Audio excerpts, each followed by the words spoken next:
I wanted to tell the world what was happening, and I went up the air in the evening and I made the declaration. 1972 সালের 25 March দৈনিক বাংলার প্রথম পাতায় জিয়াউর রহমানের ছবি দিয়ে একটি প্রতিবেদন ছাপানো হয়, যেখানে লেখা ছিল, তখন 8ম ইস্ট বেঙ্গল রেজিমেন্টের সব বাঙালি সেনাদের ডাকা হলো এবং বিদ্রোহের কথা জানানো হলো। সৈনিকরা সর্বসম্মতভাবে এই বিদ্রোহ সমর্থন করলেন এবং মেজর জিয়ার নেতৃত্ব মেনে নিলেন। সেই রিপোর্টে আরো বলা হয়, তিনি স্বাধীনতার ঘোষণা দেন। রেডিওতে এই ঘোষণা বাঙালির মনোবল বাড়িয়ে দেয় এবং পশ্চিমা হানাদার বাহিনী ভয়ে প্রকম্পিত হয়।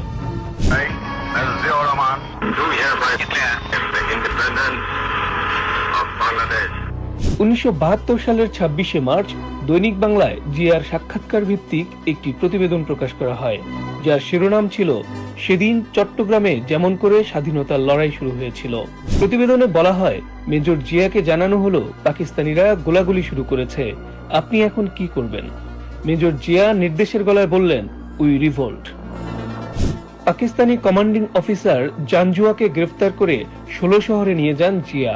এ সময় তিনি অফিসার্স মেসে মেজর মীর শওকত আলীকে বিদ্রোহের কথা বলেন। চট্টগ্রামের জনপ্রতিনিধি ও বেসামরিক অফিসারদেরকেও বিদ্রোহের কথা জানানোর নির্দেশ দেন তিনি। 26শে মার্চ দিবাগত রাতে প্রায় 250 বাঙালি সেনা নিয়ে প্রতিরোধ গড়ে তোলেন মেজর জিয়া। এরপর কিছু সেনা 16 শহরে রেখে তিনি চলে যান কালুরঘাটের দিকে। 1973 সালের 26শে মার্চ দৈনিক বাংলার শেষের পাতায় মেজর জিয়ার ছবি দিয়ে 71-এর 25 ও 26 মার্চ এই দুই রাতের ঘটনা তুলে ধরা হয়। রিপোর্টে মুক্তিযুদ্ধের সময় জিয়ার বীরোচিত নেতৃত্বের প্রশংসা করা হয়।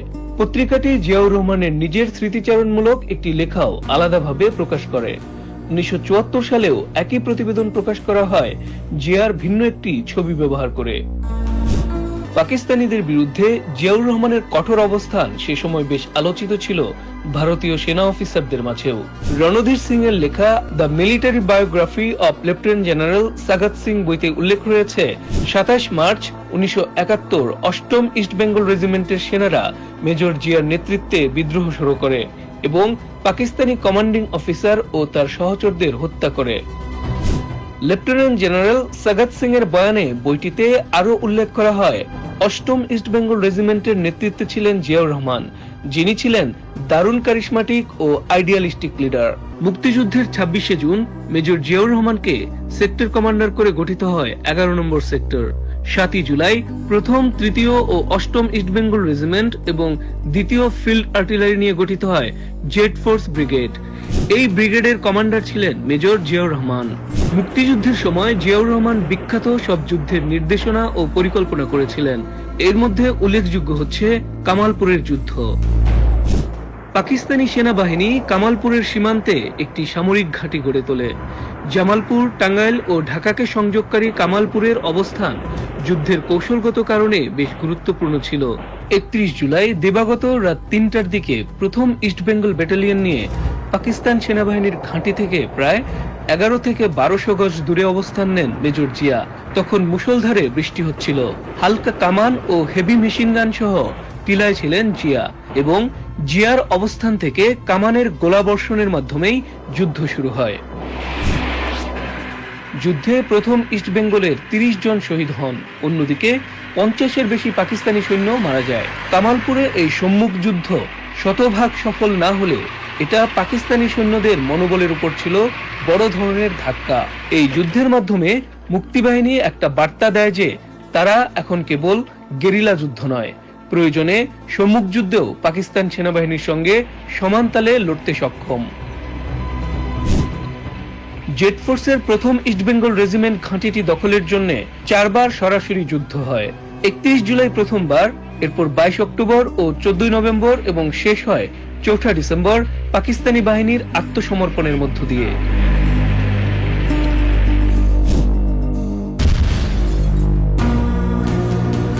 নকশি বিওপির যুদ্ধের কথা বলতে হবে আলাদা করে। আগস্টের শুরুতে তৎকালীন ময়মনসিংহের ঝিনাইগাতির নকশি বিওপিতে পাকিস্তানি অবস্থানে আক্রমণ পরিচালনা করে মুক্তিবাহিনীর জেড ফোর্সের 8ম ইস্ট বেঙ্গল ব্যাটালিয়ন। যুদ্ধে ব্রিগেড অধিনায়ক জিয়া নিজে আক্রমণের জন্য যেসব স্থান চিহ্নিত করেছিলেন এবং যেসব স্থাপনা ব্যবহার করা হয়েছিল তা পরিদর্শন করেন। তিনি নিজেই যুদ্ধক্ষেত্রে উপস্থিত ছিলেন। জিয়ার উপস্থিতি যোদ্ধাদের মনোবল বাড়িয়ে দেয় বহুগুণ। মুক্তিযুদ্ধের সময় আরো অনেক বিখ্যাত সব যুদ্ধের নির্দেশনা ও পরিকল্পনা করেছিলেন জিয়াউর রহমান। বাহাদুরাবাদ যুদ্ধ, দেওয়ানগঞ্জ থানা আক্রমণ, চিলমারি উভচর অভিযান, হাজীপাড়া, ছোটখাল, গোয়াইনঘাট, টেংরাটিলা, গোবিন্দগঞ্জ, সালুটিকর বিমানবন্দর, ধলাই চা বাগান, ধামাই চা বাগান, জকিগঞ্জ, আলী ময়দান, এমসি কলেজের যুদ্ধ, ভানুগাছ যুদ্ধ, কানাইঘাট যুদ্ধ, বয়মপুর যুদ্ধ, ফুলতলা চা বাগান যুদ্ধ সহ অসংখ্য যুদ্ধ মেজর জিয়াউর রহমানের প্রত্যক্ষ নির্দেশ ও পরিকল্পনায় হয়েছিল। জিয়াউর রহমানের নির্দেশে আগস্টের শেষের দিকে কুড়িগ্রামের রৌমারীকে স্বাধীন করে মুক্তাঞ্চল হিসেবে গড়ে তোলা হয়।